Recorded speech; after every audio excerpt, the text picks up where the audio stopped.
Olá, pessoal, sejam bem-vindos a mais um episódio do Lendo Mentes. Sou Leonardo Weiner, seu apresentador, e hoje a gente tem um convidado muito especial, que é um amigo de longa data minha, que é o Patrick Bublitz. Alguns de vocês talvez conheçam, talvez muitos de vocês ainda não conheçam ele, mas o Patrick é um artista, é um dançarino, é ator, várias questões aí muito legais, a gente vai estar tendo um papo muito legal. Patrick, queria te agradecer primeiramente por ter topado vir aqui conversar e falar sobre tópicos que são tão importantes, né? Aqui muitas vezes acabo falando muito sobre psicologia, psicoterapia, mas a ideia também é a gente poder expandir para a saúde, para questões de saúde mental como um todo e cara, acho que tu é uma pessoa que pode estar contribuindo muito. Então, muito obrigado por ter topado vir aqui conversar e é sempre um prazer e eu me sinto muito orgulhoso de ver meus amigos, tipo, galgando as coisas que vocês estão galgando assim. De novo, a gente se conhece há 200 anos, basicamente. Muito tempo.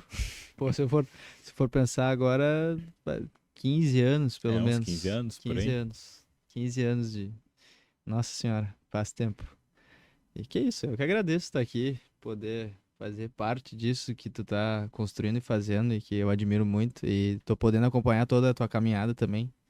Então dá muito orgulho, assim, e poder estar aqui agora é maravilhoso pra mim também. Ah, que legal, cara. E, de novo, eu agradeço muito a tua presença e eu acho que é muito legal. Então, assim, Patrick, pra quem não te conhece, fala um pouquinho, o que que tu faz, o que que tu tem feito hoje e fala também um pouquinho da tua trajetória, de como tu chegou aqui hoje. Eu sei que essa é uma pergunta Eu super, vou voltar há quanto tempo? Quanto tempo no tempo? Quanto tempo tu quer cara, que eu volte no tempo? É cara, eu mais acho fácil. que tu pode voltar assim até logo depois do ensino médio, porque eu acho que é uma caminhada muito legal assim que tu Tá, fez e é uma construção que eu acho que para muitas pessoas vai conectar, até da gente poder pensar de como tá, existem vários caminhos dentro de caminhos que a gente pensou em um primeiro momento, né? tá. Então vamos lá. Primeiro te apresento pro Bom, pessoal, né? Desculpa, pessoal. Eu não tenho muito hábito de participar de podcasts, então eu sou meio inexperiente. Mas meu nome é Patrick Bublitz. Eu tenho 28 anos e o que eu faço, eu sou bailarino. Eu dou aula de balé, eu dou aula de dança contemporânea. Eu eventualmente também faço coreografias de contemporâneo. Eu sou ator e eu também trabalho com teatro musical. Teatro musical eu também faço a direção dos espetáculos e no ballet também, na verdade, eu também faço direção dos espetáculos. E basicamente hoje o que eu faço é isso. Faço também, às vezes, quando me convidam para fazer algum trabalho de modelo, mais modelo de foto, eu vou também, sempre gosto bastante. Mas é tudo que envolve arte, assim, e performance mesmo. É, que envolve atuação, música. Eu tô envolvido e dança, Uhum. obviamente. Que legal, que legal. E Bom, conta então um pouquinho dessa trajetória e como tu tá, chegou a estar fazendo tudo isso, né? vamos lá. Então eu saí do ensino médio com 17 anos e meus pais decidiram, o meu pai é sueco, e aí meus pais decidiram que eu ia morar na Suécia durante um ano. Opa. Que eu ia morar na Suécia durante um ano. Então lá fui eu morar na Suécia durante um ano. E nesse ano que eu fiquei lá, como eu já tinha terminado o ensino médio aqui, eu não pude fazer o que seria o high school lá. Uhum. Eu tive que fazer uma coisa adaptada em que eu passava uma parte do tempo na escola, lá do ensino médio deles, só que eu só fazia aula de sueco e aula de inglês. Uhum. Não fazia mais nenhuma outra aula, nenhuma outra matéria, nada. Só que o que eles têm lá é muito legal, que acho que é um pouco parecido com os Estados Unidos, que dependendo da escola que a pessoa tá, tem os focos assim de esporte ou arte. Uhum. No caso, o meu foco da época era tênis. Uhum. E Então, foi até onde a gente se então conheceu, né? nos conhecemos por causa do tênis, inclusive.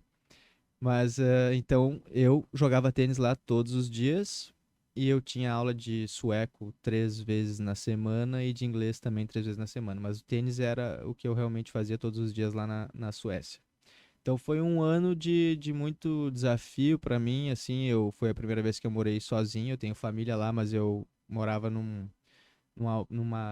eu alugava um quarto numa república, assim.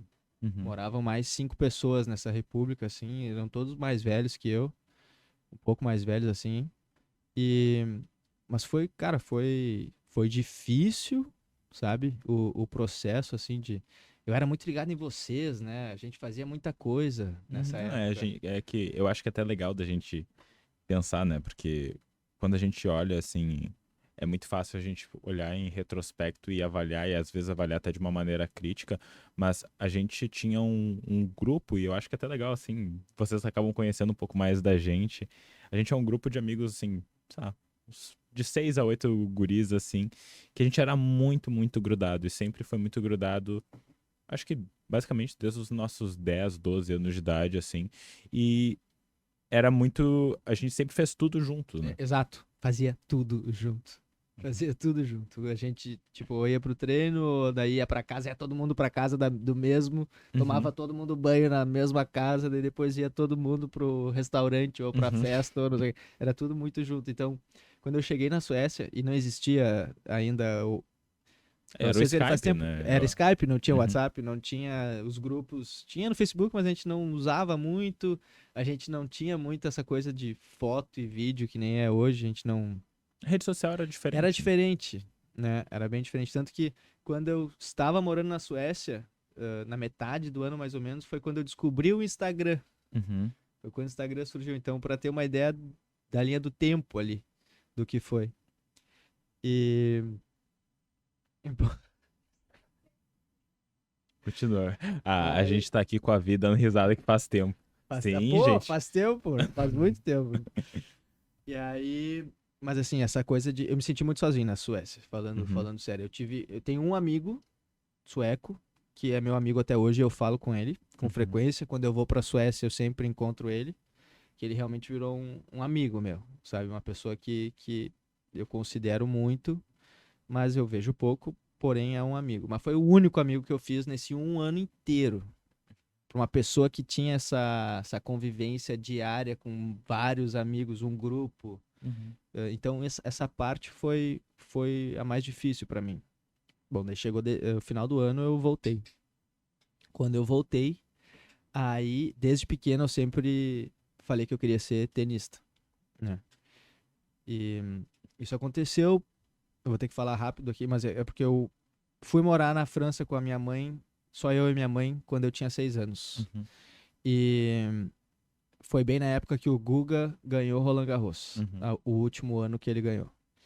Então, eu via uma coisa no tênis e uma coisa, para quem sabe a história do Guga e de Roland Garros, assim, eu me sentia meio abraçado pela França quando eu me envolvia no tênis, assim, eu me sentia acolhido. Eu era uma criança que não sabia falar francês, né, quando eu cheguei. Então, o tênis foi um lugar muito acolhedor para mim na França, e a inspiração de ter um brasileiro conquistando o mundo Uhum. e sendo amado pelos franceses e tudo isso, aquilo me inspirou muito. E daquele momento em diante, assim, na França, eu quis ser tenista. Uhum.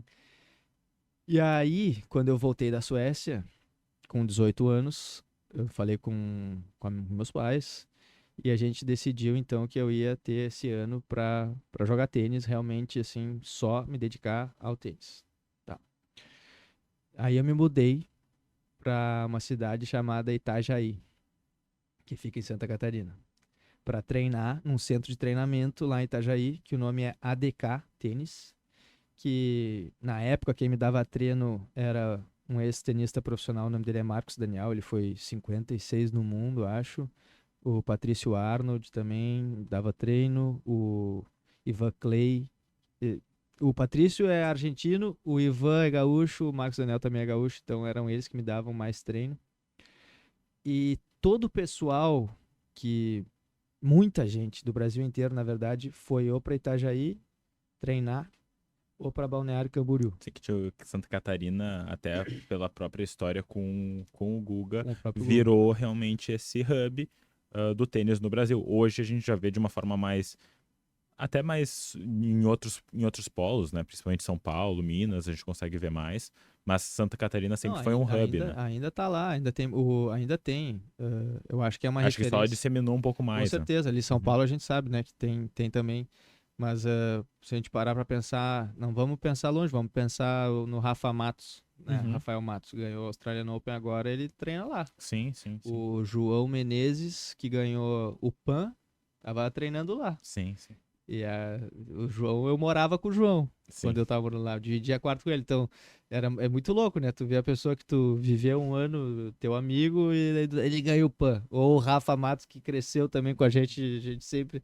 E do nada o cara. Do nada não, né? A gente sabe que, meu Tem Deus, uma baita história. é absurdo, né? A história do cara. Mas ganhar um Grand Slam, eu acho que a gente. Eu tenho muito orgulho deles, assim. Meu Deus, do Rafa. E um É guri incrível. e pessoas muito do bem, né? Eu acho Ah, que isso também é uma algo. galera do trabalho, uma galera do bem, uma Uhum. galera que representa muito. Mas aí passei esse ano em Itajaí. Final do ano também eu já.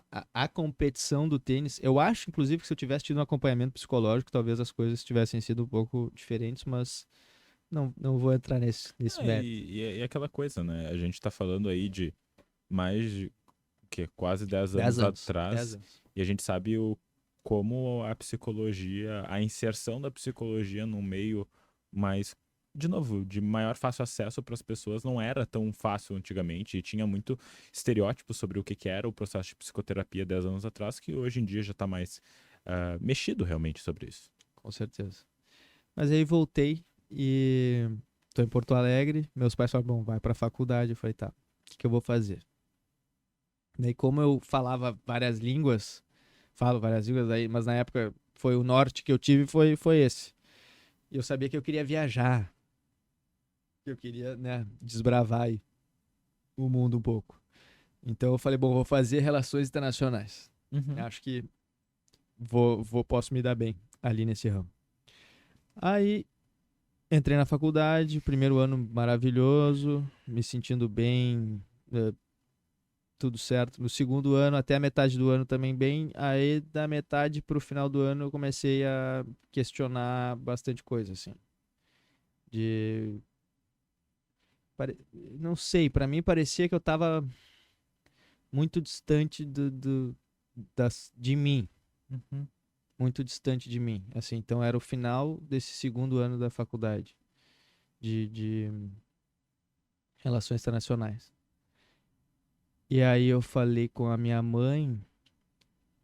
Eu acho muito legal, assim, desculpa te interromper, mas essa percepção tua que tu teve nesse momento, né, de tu tá.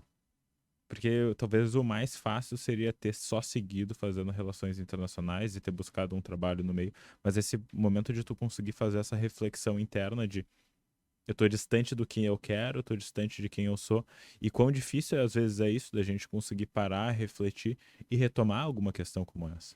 Com certeza. E hoje eu vejo teria sido bem mais fácil. Uhum. Acho que se eu tivesse seguido esse caminho. Mas, meu Deus, ainda bem que eu não fiz. E é aquela coisa, né? Nem sempre o caminho fácil é exatamente o que a gente Não. precisa ou o que a gente almeja, de fato. É.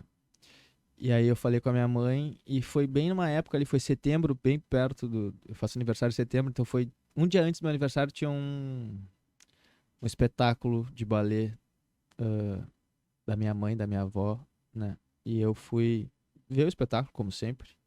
E eu sempre fazia a abertura dos espetáculos. Então eu já tinha a prática essa do. Desde muito pequeno, a minha avó me colocava pra fazer isso, Uhum. né? Ser o apresentador, vamos dizer assim. E então eu fiz isso e naquele dia aconteceu uma coisa muito mágica, assim, porque eu vi um bailarino que foi aluno da minha mãe desde muito jovem. E desde os 4 anos ele foi aluno da minha mãe e da minha avó. E ele virou o primeiro bailarino que se chama isso, é um bailarino principal no mundo, assim. Uhum. Dançou em Washington, dançou em Tulsa, dançou em Toulouse, na França, sempre com papéis principais. Então ele estava em Porto Alegre ali naquela semana e ele foi dançar nesse espetáculo nosso. Quando eu vi ele dançando, cara, aí aquilo foi uma coisa que eu não sei dizer, mas foi assim, eu falei, meu Deus, eu preciso saber o que é isso? Tipo, o que esse cara tá sentindo fazendo isso, sabe? Uhum. Meu Deus, eu preciso fazer Como é que isso. foi essa sensação pra ti? Tu consegue descrever, ou menos Foi, assim? a sensação foi assim, já não tem mais volta. Naquele momento eu sabia que eu não ia ter como fugir daquilo. Uhum. Naquele momento eu preciso fazer isso. Foi meio que, meu Deus, eu preciso fazer isso. Eu sei que se eu não fizer, passava um monte de coisa na minha cabeça. Eu sei que se eu não fizer isso agora, eu vou me arrepender, porque eu sei que o, a minha mente vai durar muito mais tempo do que o meu corpo. E eu sabia que aquilo ou eu fazia, já era tarde para começar a dançar, eu tinha 21 anos. Sim. Eu ia Em fazer geral, o 20, eu tinha pessoal. 20 para 21, né? E em geral, qual é a idade que o pessoal começa? Ah, a pessoa que começa tarde balé, mulher, né? Falar mulher. A mulher que começa tarde balé, menina, 8 anos é tarde. É 10, tarde. 10 anos é tarde. O homem pode começar mais tarde, assim. Então tem vários que eu conheço que começaram com 14, Mas 16. ainda uma distância muito Não, é bem, importante bem de grande. 16, 14 anos para 21, né? Não, a distância é grande. A Uhum. distância é bem grande e o corpo já bem diferente, né? Sim, De até um de homem. memória muscular e tudo Tudo, mais. tudo que o teu. É bem diferente. É bem diferente. E, mas naquele momento que eu vi ele dançando, eu falei, eu preciso sentir isso, eu quero sentir isso, eu quero estar no palco, eu quero dançar, eu quero poder dançar, né? E E antes disso, tu já tinha feito, tu já tinha, óbvio que tu tinha contato por causa da tua mãe, da tua avó e do próprio balé em si, mas tu já tinha feito aula, tu já tinha dançado ou era algo que assim, nunca tinha chegado tão próximo de ti? não, na verdade, eu fiz. A minha avó sempre tentou me trazer pra dança. Ela Uhum. sempre tentava. A minha mãe era muito tranquila. Não, aliás, a minha avó sempre que fazia um. Deixava uma migalhazinha e via Se tu se pegava. eu pegava a migalha, Uhum. né? Então, por exemplo, a primeira coisa que ela fez. Quando eu tinha 9 anos, elas tentaram me colocar no balé de fato. Uhum. Assim, vai fazer. Impossível, não deu. Eu até fiz 3 meses, assim, mas a maneira que o balé é ensinado pra mim, na época, né? Como eu era um guri que queria correr pra cima e pra baixo, gritar, sabe? Que é o que o esporte te permite, o tênis te permite, querendo ou não, isso. Sim. Futebol, né? São esportes que têm muita comunicação, tem muito. Mesmo. E o balé não. O balé entra na sala, silêncio. E quando tu é menor, isso ainda é mais forte do que quando tu é mais velho no ambiente do Uhum. balé. Sim, E talvez naquele momento era mais difícil pra ti conseguir conversar com esse ambiente. não, e não só isso. Não só isso. Eu acho Uhum. que teve muitas questões que, por exemplo, até quando os meus colegas do colégio ficaram sabendo que eu fui fazer balé, aí era aquilo, era viado pra lá, o viado pra cá. Sim, e até E aí e até um eu. dos pontos que ma- a gente vai conversar aqui hoje, né, sobre essa questão de masculinidades e como muitas vezes a gente está falando de arte, né, e como isso às vezes é colocado no lugar de uma orientação sexual que a gente sabe que de fato não tem nada a ver, e até mesmo se Tá falando de fosse uma da orientação. pessoa, né? Exato. A gente não pode limitar alguém a isso. E. E E. imagino o quanto que isso também, e eu acho que é legal da gente conversar, quanto que isso também acaba inibindo e dificultando pessoas que realmente têm muita vontade de entrar nesses Meu meios. Deus, meu Deus. Uhum, O que tu deixa de ter. Pô, o que tem de moleque jogando futebol, jogando tênis, jogando basquete, jogando vôlei, que podia ser incrível dançando, uhum, sabe? Porque é um esporte também, sabe? uhum. É esporte misturado com arte, assim, mas quem é talentoso com o corpo vai ser talentoso ali também. E talvez nem sabe que não existe. É aqui que tá. É criado num ambiente que não existe nem a possibilidade dele querer ou poder gostar daquilo. Sim, É até por. Uhum. muito. Sim, porque não é ensinado, né? E eu fico até pensando É na ensinado questão. ao contrário. É É, não, ensinado a tu criar um preconceito. né? Exato, né? E eu acho que é até interessante a gente poder pensar nessas questões geracionais, porque querendo ou não, a gente consegue ver até nessa geração que está vindo agora uma quebra e uma discussão muito mais importante sobre sexualidade, sobre orientação sexual, sobre todas essas questões e até esses papéis de gênero que também pode incutir, então, também uma mudança nesse aspecto. Óbvio que é uma coisa de uma construção, mas muito interessante isso, né? Então daí tu entra no balé, tu tá com essa vontade, tem até esse ambiente externo aí de amigos e de pessoas que tu cresceu junto que te criticam por isso, e como é que foi daí? Tá, isso quando eu tinha 21 anos. Sim, sim, sim. Tá. Aí tá. Mas ali eu sabia que já não tinha volta e eu sabia. Na época eu namorava também uma menina. E, mas ela levou muito na boa, assim. Uhum. Depois que ela começou, depois que o balé ele demandava muito, aí eu não tinha tempo, cara. Uhum. Aí era um negócio surreal o meu treino. Mas enfim, quando eu entrei no balé, a primeira coisa que eu tive que fazer, a minha mãe, ela foi muito estratégica, assim, no plano, no que era necessário fazer comigo para eu conseguir dançar. Porque como eu tinha um corpo vindo do tênis, eu tinha muita força, eu tinha Agilidade. muito ágil, muito coordenado e forte. Só que eu não tinha flexibilidade e tem coisas no balé que a técnica pede que não é só tu saber te mexer, não é só. São coisas. A gente tem que modelar o corpo no balé. O teu pé, tu tem que modelar a articulação do teu pé. Tu tem que modelar a articulação do teu joelho, tem que modelar a articulação do teu quadril, tem que modelar a articulação dos teus ombros, da tua escápula. Então, todo esse processo de ir colocando o corpo no lugar do balé. E imagino, e eu fico te escutando, eu só fico pensando no grau de consciência corporal que precisa ter. É louco, é Uhum. louco.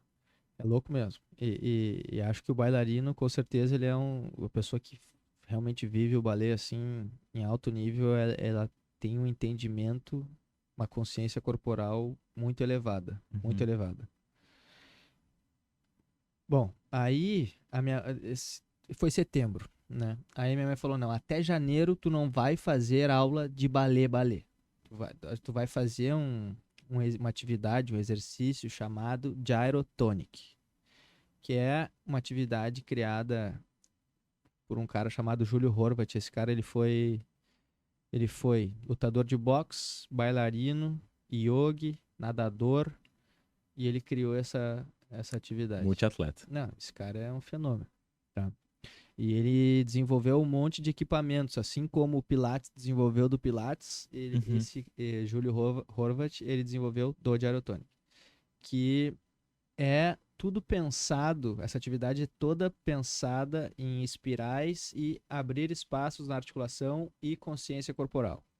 Então, fazendo isso, tinha muita coisa de balé nos movimentos, assim, já começava a colocar o meu corpo nessa condição. Fiquei 3 meses fazendo Uhum. isso todos os dias. 3 meses fazendo. Isso foi a primeira coisa, assim, para começar a entender o meu pé, meus pés, meus joelhos, Sim, uma apresentação. tu começar a entender, a ver o teu corpo de uma forma que tu nunca viu antes. Aí, janeiro, começou a pancadaria.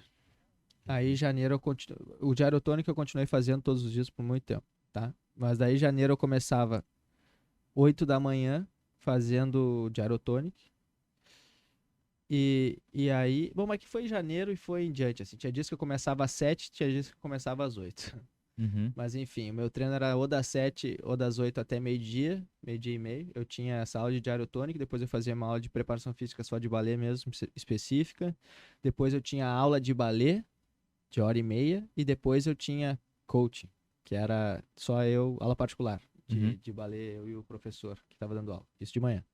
De tarde eu voltava às 2 da tarde, daí eu fazia uma aula de balé normal, fazia uma hora de coaching sozinho de novo, fazia outra aula de balé normal e depois ensaiava tudo que a gente ensaiava no dia. Uhum. Então isso foram os primeiros 2 anos, assim. E como é que foi isso, Patrick? Porque tu falou algumas coisas bem interessantes, né? De, tipo, tu já tinha uma preparação e tu já tinha um. E assim, e te conhecendo, eu sei que tu sempre foi um cara muito focado em relação ao teu trabalho quando tu botava na cabeça que tu ia fazer uma atividade física, por exemplo, do tênis. Cara, tu ia lá e tu treinava, focava na questão da, do treino de academia, da alimentação. E como é que foi isso no balé? Porque assim, tá, tu vê isso com 21 anos, a tua mãe, tua avó tem uma história gigantesca no balé, e daí tu, tá, eu vou entrar nisso. Como é que é esse. é, como é que é esse estado de mente mesmo? O que que passa na cabeça? Porque eu imagino que ao mesmo tempo que tu, cara, eu quero sentir isso, deve vir também, imagino que deve ter vindo muito, tipo, uma pressão muito grande de, tem um nome grande que eu tô carregando. Bem, verdade é que vem mesmo. E isso é uma coisa que, bom, tu entende, Uhum, tu entende. Mas é no momento que a gente resolve fazer algo que é relacionado a nossos pais, né? uhum, E eles são uma referência no que eles fazem, cara, não vai ser nenhuma opção. As pessoas vão olhar pra ti, uhum, né? As pessoas vão olhar pra ti. E olha, eu vou dizer que eu sinto que agora que eu realmente me sinto tranquilo e que eu encontrei meu espaço no mundo do balé uhum, mesmo, sabe? Ah, faz 8 anos. uhum. Pô, É bastante tempo. então, pra eu me sentir tranquilo nesse lugar, sabe? Então, sempre foi. Porque, assim como qualquer profissão, eu acho que tem as pessoas que vivem daquilo, conhecem todo mundo que vive daquilo e ficam vendo uns o trabalho dos outros Uhum. e vendo, isso aqui Uhum, é bom, isso aqui não é bom, isso aqui não... E assim é no balé. E eu sempre, cara, lutei muito pra conseguir, sabendo de tudo, sabendo de que comecei tarde, sabendo. Então, até as pessoas no início que eram do balé, que agora esse cara tá fazendo, sabe? uhum. Então até todo mundo também vê que era um negócio muito Que tu que é levou a muito sério. real. E que tu levou a E não, sério. exatamente. Então não é só ele vai ali, ele consegue fazer, ele é, é, Sim, vai ali enfim. pra pegar o negócio e fazer o negócio andar. Não, aquilo ali o cara tem que ralar muito, sabe? Uhum, E aí, claro, os anos vão realmente o trabalho devolve quando a gente faz ele sério, com verdade e vai nos colocando nesse lugar de que eu digo de tranquilidade assim em relação ao nome que tu carrega, uhum, né? E no ano passado foi um ano importante para mim, foi a primeira vez que eu dirigi daí um balé completo, né? E aí foi num ano que veio uma bailarina de Londres para dançar e ela é brasileira, é Isabela Gasparini o nome dela, e hoje ela foi nomeada a primeira solista do Royal Opera House de Londres, que é cara, que talvez incrível. a companhia de balé, que a gente chama de companhia, né, Sim, é sim, o sim. local lá, do teatro, das mais importantes do mundo, assim, Uhum, top 3 top 5 não sei, vai de gosto. Mas aí tu trabalha, sabe, de eu conseguir me senti. Foi a primeira vez que eu me senti tranquilo para trabalhar com uma pessoa assim que eu falo, meu Deus, isso é o ápice, assim, trabalhar com essas pessoas é o sonho dessa profissão, sabe? uhum, uhum. E de me sentir muito bem ali, falando, meu Deus, eu quero mais disso agora. Eu E, quero.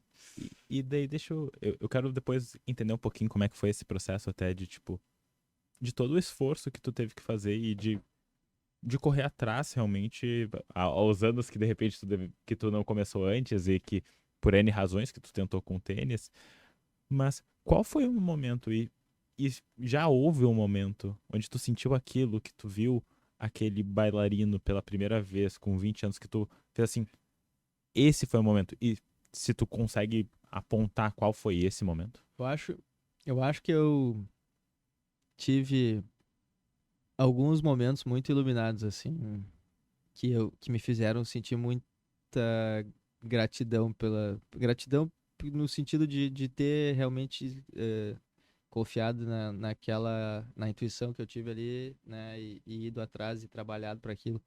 Eu acho que a primeira vez que eu senti realmente assim, eu lembro que depois de dançar eu chorei tanto de êxtase assim, não sei, dessa Uma sensação de catarse mesmo, né? De colocar uma tudo. catarse, eu acho. Foi Cara, foi no primeiro ano ainda. Foi que eu senti, claro, não tava dançando nem nada perto daquilo, mas não tem a ver com isso. Tem a ver Uhum. com essa sensação, né?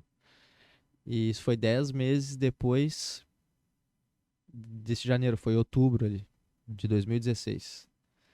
Que foi dançar num festival e depois de dançar ali, tipo, eu senti que foi tudo tão bom, foi tudo tão fluido, negócio que a gente treinou muito para aquela apresentação, mas assim, a sensação que eu tive durante de uma adrenalina absurda e depois de uma paz também, sabe, foi aquela coisa, foi baixando assim, e eu comecei a pensar nessas escolhas e que aquilo me trouxe aquela felicidade daquele momento, sabe? Então, isso foi a primeira vez. Depois a gente viajou várias vezes, então teve uma vez que a gente foi para a Alemanha e daí ganhou um prêmio lá. A gente ganhou o prêmio lá, foi um negócio, assim, incrível, prêmio, sabe? Então teve vários momentos, assim, bem impactantes, eu acho que dá para dizer que foi, tá, tô entendendo valeu a pena aquela sensação daquele dia buscar isso, sabe? Uhum. E eu imagino todos os sacrifícios que tu também teve que passar por isso, né, cara? Porque tu tá me falando aí de uma rotina literalmente de atleta. Não, com E certeza. até, se a gente for olhar assim, de altíssimo rendimento. Ah, não. A rotina do bailarino é de atleta profissional. Uhum. É que é um atleta. Ele é um atleta. E além dele ser um atleta, como é arte, né? Tu tem que desenvolver tanto o teu lado físico quanto o teu lado emocional e como tu vai passar essa. O atleta também tem que desenvolver, mas de uma maneira diferente, né? Tu tem que conseguir, de fato, passar a emoção daquele personagem, né? Sim, porque Dançando. tu. Porque eu. E daí tu me corrige se eu tô errado. Mas até pra gente falar aqui, eu fui dar uma pesquisada de novo, né, sobre todas essas questões, por mais que sempre acho uma arte bonita. Mas a questão da performance é isso, né? Não é simplesmente tu decorar passos, mas é de tu realmente performar e transmitir o que aquela obra tá passando. Com certeza. Acho que é, quando tu é profissional, a parte menos importante é tu decorar Uhum, o que tu tem que decorar, sabe? É como tu vai passar aquilo. É que nem. a pa- Cara, a parte mais fácil de ser ator é decorar texto. uhum. Mas decorar texto não vai fazer tua Tu ser atuação ser um. boa, Aham, aham. sabe? E no balé é a mesma coisa. Não é tu saber os passos ali que vai fazer tu ser. Tu emocionar de fato. Uhum, Não quero ter. Não quero que me dê branco, não quero. Tudo bem. Eu acho que isso é um processo, mas o profissional mesmo, ele tem que ter tanto controle, ele tem que passar por tanta coisa, ele tem que desenvolver tanto esse lado do controle da consciência corporal, do controle muscular, de entender realmente os passos e que daí ele tem que apagar tudo da cabeça e só viver aquele personagem ou o que aquele coreógrafo tá propondo para aquela dança, uhum, enfim, para tu conseguir passar isso para quem tá te olhando.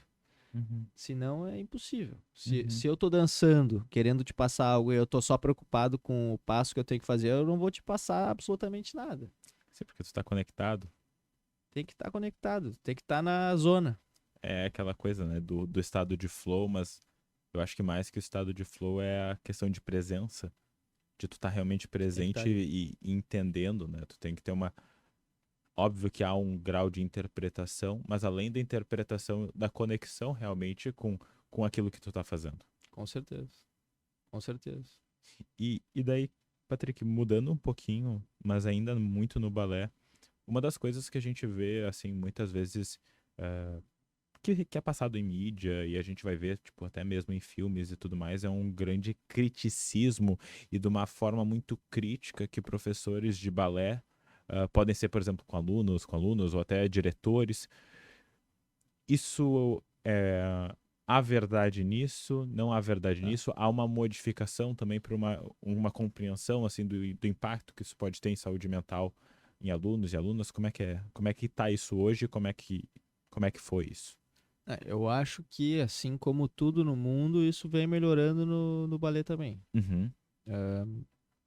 Assim, quando a gente pensa, às vezes, no balé e vai direto pro filme do Cisne Negro, ali pegaram uma pessoa que já tem muita tendência a ter problemas e o balé, ele realmente, dependendo do nível em que tu tá, ele não te ajuda nisso, porque essa busca da... Mas eu acho que qualquer coisa de alta performance, porque Uhum, a tua busca de perfeição é uma guerra. É uma guerra interna e é uma quase que uma busca do impossível, mas ao mesmo tempo tu não pode desistir daquilo se aquela é a tua profissão, né?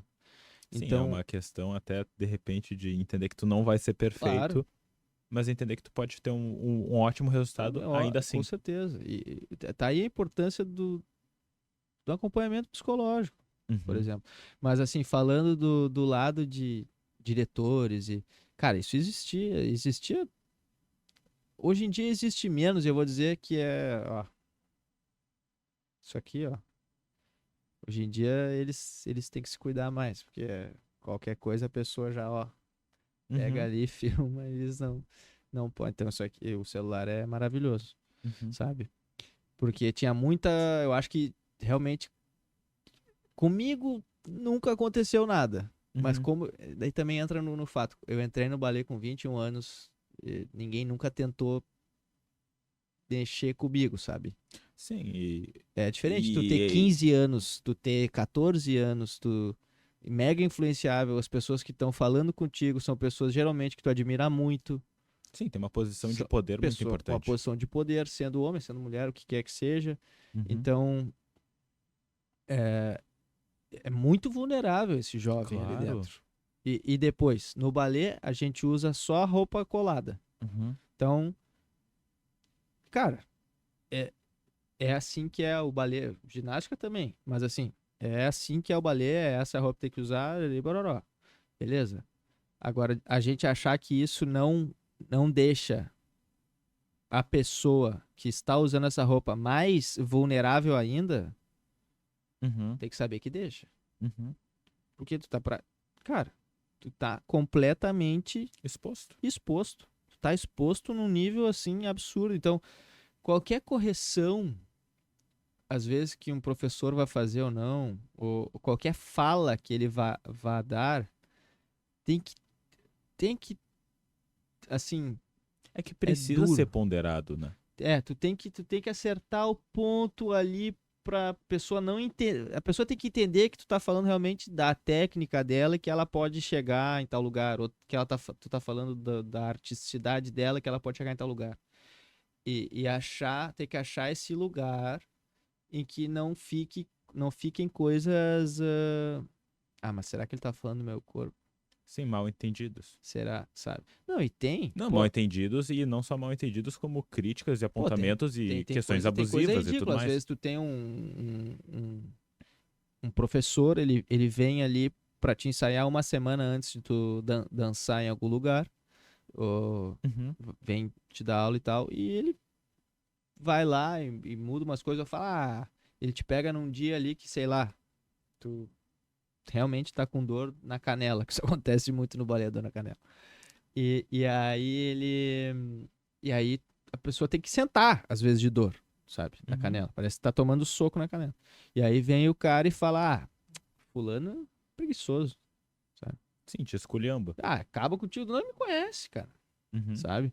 E isso acontece no balé. A pessoa que Uhum. não conhece, às vezes, outra pessoa, porque tá nessa posição de professor, de diretor de coisa, ela se auto-intitula dona da verdade de uma pessoa que ela conheceu em 2 horas, sabe? Isso acontece menos hoje. Uhum. Mas assim, pra falar do corpo da pessoa, pra falar da disciplina, pra falar, cara, não pode falar. E daí a gente tem até vários estudos dentro da literatura que vão falar, né? Por exemplo, tu falou muito sobre essa questão de falar do corpo, ou até mesmo de criticismo. A gente tem muitos estudos dentro da literatura que apontam, que só apontam e que são se reiteram um atrás do outro de como isso piora a performance e faz muito mal psicologicamente. O que vai sair dali? Sim, qual é De o... eu falar, tu Uhum. é ruim. Falar, teu corpo não presta. Não, Sim, tu não presta pra isso. que isso? Uhum. Que... É, eu gosto muito de pensar em uma coisa que eu falo pros meus pacientes, eu não sei, eu acho que vai fazer muito sentido pra ti. Eu sempre falo, eu sempre joguei tênis. Então vamos imaginar que tu tem um treinador e ele tá te ensinando a sacar. Pra quem não sabe, sacar no tênis, passando de um determinado nível, é bem difícil. Tem muita muita Que peculiaridade. detalhe. Daí tu vai lá, tu saca, ele mostra pra ti como tu tem que sacar. E daí tu saca, e tu erra. E daí ele olha pra ti. Pô, Leonardo, saca direito. Que droga, não sabe jogar. Tá de sacanagem. Qual é a tua vontade? Qual é a tua vontade? Qual é a vontade, e não só a vontade, mas a gana que tu vai ter de acertar? Talvez tu queira acertar só pra silenciar o treinador e tu poder seguir. Mas, e se tu tem um treinador que olha pra ti e mostra o saque, tu erra e diz, cara, tu errou, mas vamos tentar dessa forma. Vamos tentar dessa Não, maneira. Como é que fica a tua motivação? Como é que fica o teu interesse também pela própria atividade? ou sabia que às vezes mesmo tu errando, tu tá no caminho Tu tá certo. aprendendo? Tu tá no caminho certo, sabe? Uhum. Então, não pode cobrar justamente de uma pessoa que não consegue executar algo que ela execute e é isso ser o problema Uhum. e isso se tornar um problema. Tem que achar uma forma daquela pessoa evoluir ali dentro e, claro, querer evoluir e entender que a evolução toma tempo em qualquer coisa que a gente queira fazer bem, tanto para sacar no tênis quanto para fazer uma pirueta no balé. Uhum.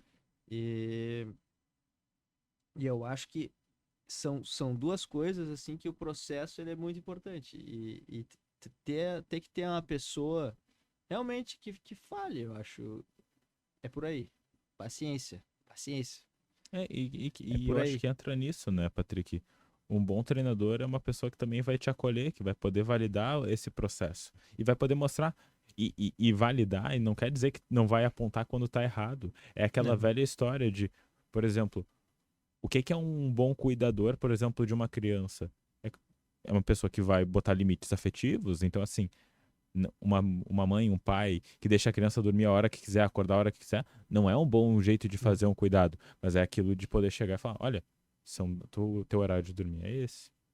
E de poder conversar e explicar por que isso. claro. Até porque né, essa pessoa, ela quer isso. Essa criança, ela é necessário. Cara, É uma a necessidade. gente sabe, isso é necessário, né? Uhum. Então, e realmente tem. Eu E, acredito que uhum. na hora de ensinar também. Tem que, óbvio que coisas diferentes, mas assim, Claro. precisa. Sim, fazendo o paralelo É, adequado, né? Mas mais ou menos pensando nessa ótica. Até porque tu falou num ponto que eu acho que ele é muito importante, que toca muito no meu trabalho e toca muito em coisas que eu penso muito sobre realmente as questões mais artísticas e a própria questão de tu falou muito do corpo.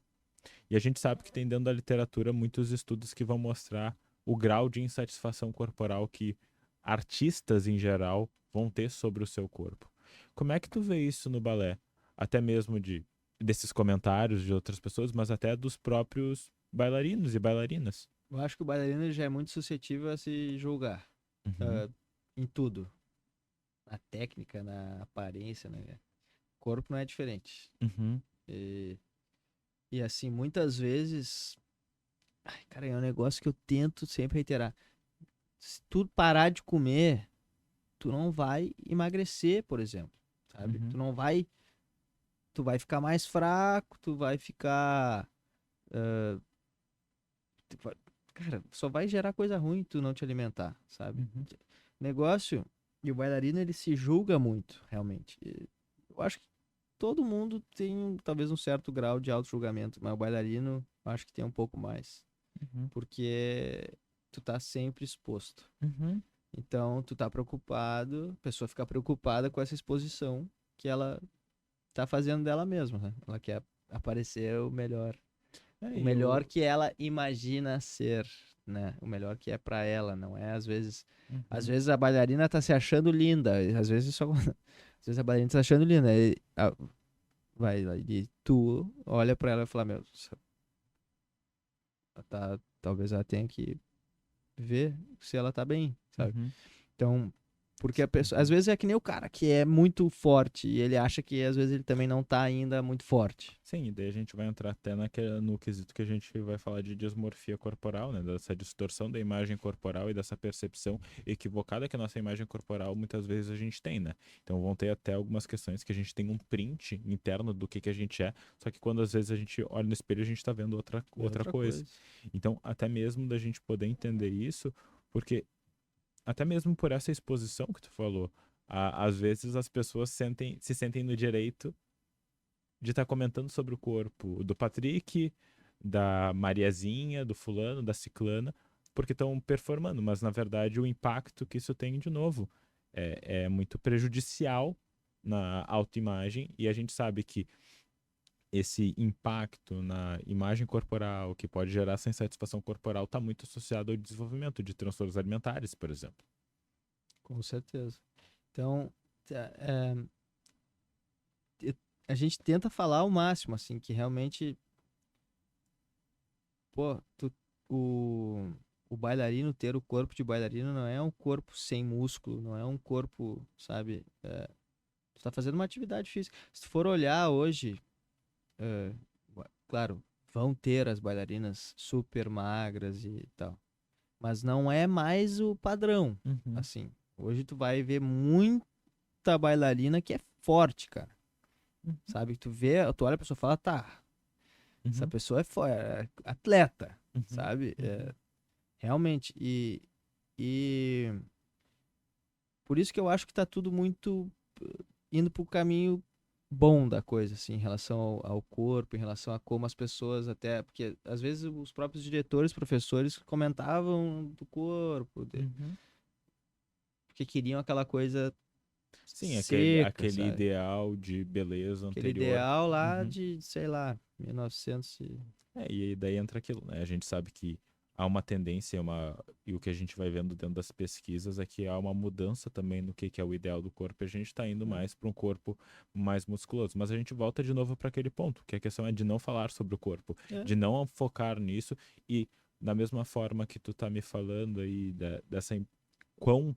E, de novo, há um paralelo muito grande com o esporte de ter esse acompanhamento médico, tem que nutricional, ter. psicológico, para poder realmente performar da Tem que maneira que a ter. pessoa está querendo performar. Para a pessoa ter o melhor desempenho, Uhum, se ela tem acompanhamento psicológico, se ela tem acompanhamento médico, fisioterapeuta, essencial, uhum, uhum, sabe?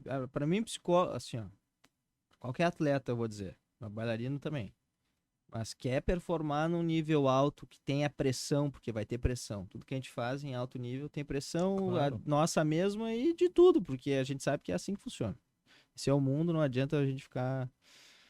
Não vou achar que o Rafa Matos vai jogar uma final de Grand Slam e ele não vai ter pressão. Sim, tem Impossível, né? é aquela velha história. Tem 20 mil pessoas Pelo no amor de estádio assistindo Deus. ele jogar Pelo tênis. amor de Deus, o que é isso? Sabe?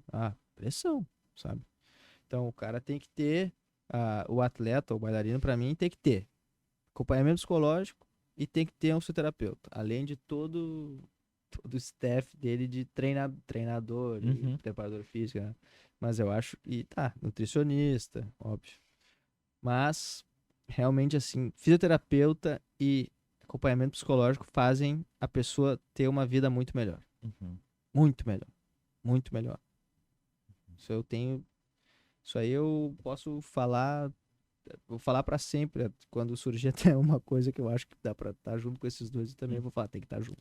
Porque. E como é que isso impacta? E se isso, eu imagino que tu falou, né? Que se tu tivesse feito acompanhamento psicológico anteriormente, teria te ajudado muito. Hoje, como é que tu vê isso na tua vida? Hoje tu faz algum tipo de acompanhamento? Faço.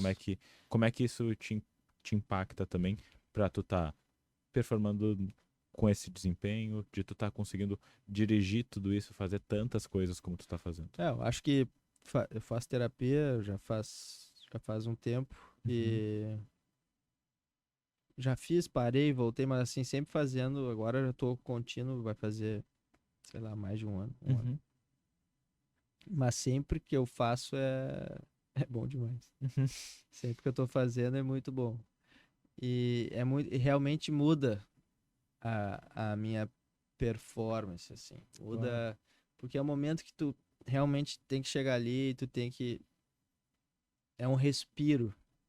Uhum. É um respiro para realmente enxergar um pouco mais de fora a nossa própria vida e conseguir dar, eu acho, as importâncias necessárias a tudo que acontece, dar o peso que tudo tem que ter, porque quando a gente fica muito preso na nossa cabeça, às vezes uma coisa que na verdade não é tão importante, não é algo que vai fazer tanta, Uhum. e a gente faz aquilo ser um pesadelo, um negócio absurdo, e isso piora tudo que a gente faz, piora a nossa performance, piora o nosso sono, piora tudo. Uhum. E quando tu tem acompanhamento psicológico, isso muda drasticamente, assim, não é que tu não vai ter teus problemas, não é que tu não vai ter coisa pra resolver, não é nada Uhum. disso, mas é conseguir separar, sabe? Conseguir separar mesmo e dimensionar as coisas de Uhum. uma maneira mais lógica, não sei, e Uhum. menos cega, eu acho. Eu me sinto muito menos cego com a terapia. É que uma das coisas que eu acho que é mais legal na terapia é que a gente fica consciente de coisas que às vezes o próprio dia a dia nos dificultam da gente Claro, ver. total, totalmente. Então, pessoal, se vocês podem fazer terapia, façam terapia. Faça terapia. Falando sério, faça terapia. Muitas vezes durante a conversa aqui contigo hoje, de verdade, eu me emocionei porque assim, é muito legal ver os nossos amigos, tipo, de criança crescendo. Eu É, acho que tem uma lógica temporal que ela é muito interessante, porque assim, é muito louco ao mesmo tempo de pensar nisso, porque, cara, pra quem é de Porto Alegre, vocês vão entender, a gente passava a tarde inteira na Sojipa, um clube aqui da cidade, jogando futebol, é, correndo, brincando de polícia tudo, polícia ladrão, ladrão e tudo mais. Então, piscina, não, a gente atormentava lá. mas e é muito legal ver a gente poder crescer e ver também como muitos desses construtos, eles também estão sendo não só quebrados, mas reorientados na gente, né? Porque, de novo, a evolução ela faz parte, a gente está buscando a evolução, então é muito legal poder ver isso também em ti, porque, cara, é muito legal, assim, porque a gente sempre. Tu sempre foi um cara muito importante no nosso grupo do cara, assim, tipo, por exemplo, no tênis. Era o cara que a gente se inspirava muito era em ti. E daí ver também essa mudança desse foco que tu colocou, que tu sempre teve, por exemplo, no tênis, colocado na dança e, e no esforço que tu tem nos musicais, na questão como ator. Cara, é muito legal, assim. Então, é muito legal a gente poder ver isso e poder ver essas mudanças que estão ocorrendo. Porque a gente perde noção do tempo. É. E agora parece que cada vez passa mais rápido. Uhum. É muito surreal. Passa muito rápido. Quanto mais velho a gente fica, eu acho que mais rápido passa. E é daquilo, né? Da gente poder aproveitar e aprender sobre algumas coisas. Eu acho que tenho certeza que tu apresentou para muitas pessoas hoje e tu uma visão, por exemplo, do balé que talvez não conheciam, que achavam que era de repente uma atividade extracurricular apenas depois da escola e poder ver como também é uma arte, não só como arte, mas como um esporte, mas como um jeito de viver, né? É um jeito de viver. Eu Uhum. acho que isso resume bem o que é ser bailarino. Uhum. É um jeito de viver. Não tem muito como ser bailarino sem viver como bailarino. Uhum. Aí tu vai fazer uma atividade, vai. Mas o ser bailarino, ele exige o lifestyle. O bailarino. Até daí tem que aproveitar e fazer vários stories mostrando o lifestyle, né? Não, daí. Aí o meu já ainda é mais bagunçado agora, porque de uma hora eu tô no balé, daí uma hora eu tô no musical, daí uma hora eu tô atuando, daí uma hora eu tô. Mas aí eu tento botar. O que eu consigo, eu tento botar no meu lifestyle, mas é. É isso aí. Mas, cara, se tu tivesse que resumir aqui, que a gente tá chegando no final da nossa conversa aqui, se tivesse que resumir ou passar uma mensagem para pro pessoal que tá vendo no YouTube ou escutando no carro, o que que tu passaria? Cara, talvez vai ser meio clichê até, mas acho que tem que ir atrás dos sonhos. Uhum. Eu acho que é a coisa mais honesta que eu posso dizer assim. É ir atrás dos seus sonhos e não ter medo do que ninguém vai pensar, do que ninguém vai falar, porque realmente essa vida, mesmo se você acredita em outra vida depois, essa vida é essa vida. A gente não vai recomeçar ela, poder fazer de novo, essa é essa. Então, se importar menos com o que os outros falam, que pensam, porque a verdade não pensam tanto na gente. Uhum. A verdade é a gente que pensa muito na Efeito do gente que os outros holofote. pensam, sabe?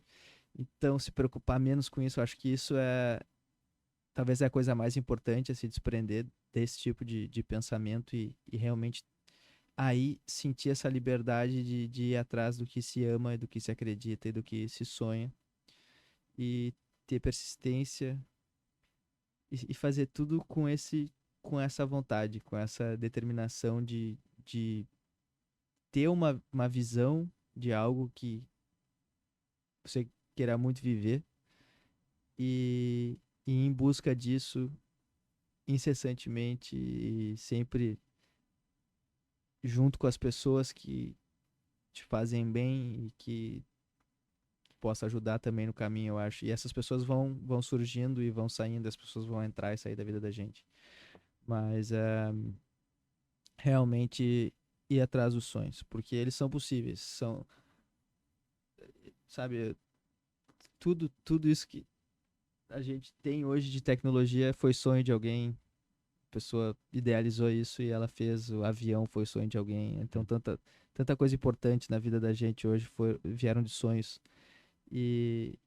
Eu realmente acredito que quando a gente tá atrás dessas coisas, dos nossos grandes objetivos que mais preenchem nosso coração, nossa alma, o que quer que vocês, como quer que vocês definam isso, mas é o momento que a gente está realmente mais conectado com, com o nosso ser, assim, com o ser humano e esse processo de ir atrás do sonho, eu acho que é o que mais vai fazer a gente se desenvolver. Perfeito. E a minha última pergunta que eu faço para todo mundo que vem aqui, todos os meus convidados.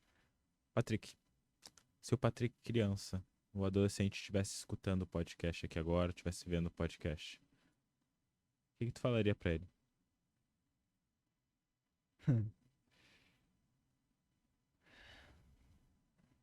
Ah, eu falaria para ele se importar menos com os outros mais cedo, Uhum. com certeza. E que quem ama ele vai sempre amar ele. Porque, olha, e isso é verdade, assim, se eu pudesse falar para ele realmente se preocupa menos com o que falam, com o que pensam. Quem te ama vai sempre te amar, quem te quer bem vai te querer bem. E, e cara, a tua vida vai ser especial, pelo menos até agora, tem sido muito louca Uhum. e boa, é um louco bom. E, mas eu acho que esses seriam os dois conselhos que eu daria. Eu não ia dar muito spoiler pra ele, não. Uhum. Eu não ia querer dar muito spoiler, não. Eu ia dizer isso só. Se eu, Senão eu ia estragar a surpresa. E eu acho que de alguma maneira se escuta falando isso. E a gente vai carregando, a gente sabe que em termos de memórias emocionais a gente carrega. E de verdade, me senti muito conectado contigo falando isso, cara. Pô, não, eu que. Tá E louco. de Eu tive que me verdade, segurar aqui pra não chorar. também se chorasse Também também tá tive tudo que. bem. Que eu tô me controlando aqui, cara. Também se chorasse não teria problema nenhum. Cara, quero de novo te agradecer. Acho que foi um papo muito enriquecedor. Acho que a gente conseguiu ir desde o balé. Eu acho que a tua trajetória, ela também, de alguma maneira, pode aproximar de outras pessoas que vão para um lado, vão para o outro, vão para um lado, vão para o outro. E tá tudo bem recomeçar. Eu acho que essa é uma verdade recomeços fazem parte. E tudo soma. Tudo que a gente faz com verdade, com intenção, a gente nunca. Na verdade, aquilo nunca sai. A gente Tudo aprende, A né? gente aprende muito. E, cara, eu queria te agradecer de novo. Agora o palco aqui é teu. Então pode dizer pro pessoal onde eles podem te encontrar, podem seguir mais o teu trabalho. Eu acho que o meu Instagram vai estar aí. Uhum. Vai estar ali. Viu? Ele vai estar ali. Na teu aqui. Então, quem quiser. Vai estar? Vai estar ali? Vai estar, vai estar. Ah, vai estar meu Instagram. Vou ficar famoso. Não, tá. Ali, galera, se vocês se interessarem assim por essa vida louca que eu levo de realmente tá em várias áreas diferentes da arte, né? Ballet, teatro musical, atuação. Acompanhem ali esse processo que é a minha vida, porque eu, eu tento postar no Instagram, assim, mostrar. Hoje em dia eu tento mostrar um pouco meu trabalho e também mostrar como eu vejo o meu trabalho. Então é uma mistura das duas coisas ali o que eu posto. Então, se quiserem ver o que vai acontecer nos próximos anos aí, nos próximos meses, eu acho que vai acontecer bastante coisa. Espero que sim. Mas então, me sigam então, se quiserem. Mas é isso. Perfeito, Patrick. De novo, muito obrigado. E pessoal, obrigado por terem assistido mais o episódio do Lendo Mentes. Espero que vocês tenham gostado e a gente se vê no próximo episódio. Abração, até mais.